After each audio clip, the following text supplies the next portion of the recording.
Chapter 2. Special and Different. Jonathan and Martha took the boy home to their farm. They named him Clark. They didn't tell him about his arrival. They didn't tell other people either. If someone asked, they said, "He's Martha's sister's son. She died." They didn't want Clark to be different from other children, but he was different. He was special. He was very strong. He was very fast. Nothing hurt him. When he was 8, a big milk can hit his head. It didn't hurt him.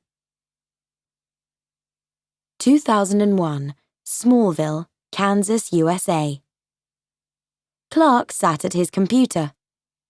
Every morning he used the internet.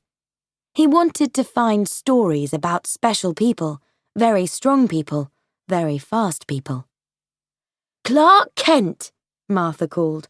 "You're going to be late for the bus." "Okay, I'm coming," shouted Clark. He put on his school clothes and shoes, cleaned his room, and put his school books in his bag. All in 1 minute. Martha came into his room with some clothes. "You can wear these to the homecoming dance this weekend," she said. "I'm not going, Mum," said Clark. "I haven't got a girl to go with." "Did you ask anyone?" Martha asked. "No," he said. He ran down to the kitchen. "What's that letter, son?" asked Jonathan. "It's for the football team," said Clark. "They want some new players." "You can't do it," said Jonathan. "Oh, please, Dad," said Clark. "I can run slowly. I can be careful." "I'm sorry, Clark," said Jonathan, "but the answer is no." "I don't want to be different," shouted Clark. "I can never do normal things. People at school think I'm a loser." He ran out of the door. "We must tell him about the spaceship," Martha said to Jonathan. Clark walked to the bus stop. He was late again. The school bus drove off without him. "Oh no," he said. "Everything's going wrong today."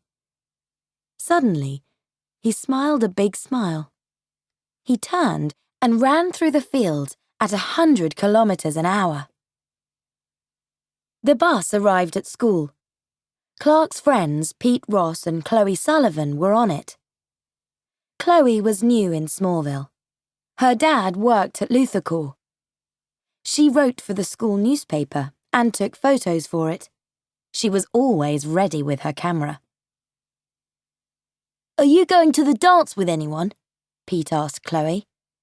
"No, not yet," said Chloe. "Well, if Clark doesn't ask you." "I'm not interested in Clark, Pete," she said. "Right," said Pete. He knew that wasn't true. "Well, we can go to the dance together if you want," he said. "Not boy and girl, friend and friend." Suddenly Clark was there. "Hi, you two," he said. Pete and Chloe were very surprised to see their friend. "We saw you at your farm," Chloe said. "You weren't on the bus." "I came a different way," said Clark. "Are you ready for the football team, Clark?" asked Pete. "I'm not going to do it," said Clark.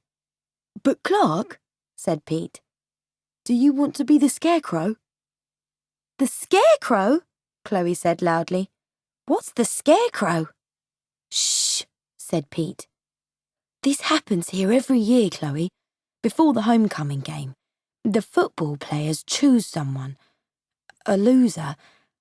They take him to the cornfield and take all his clothes. Then they write a big red S on the front of his body. And they put him on a big wooden pole," said Clark.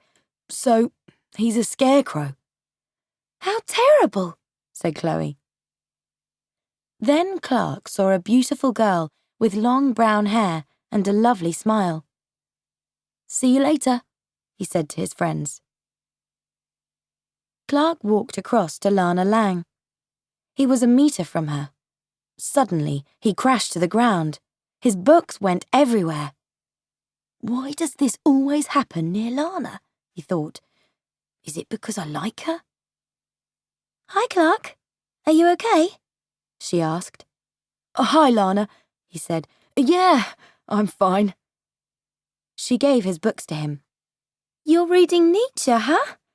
Are you man or Superman? I don't know, Clark said. They smiled. Lana, shouted Whitney Fordman, a tall, good-looking student. He was Lana's boyfriend. Whitney was fantastic at sports. He was in all the school teams. He ran up and kissed Lana. They walked away together.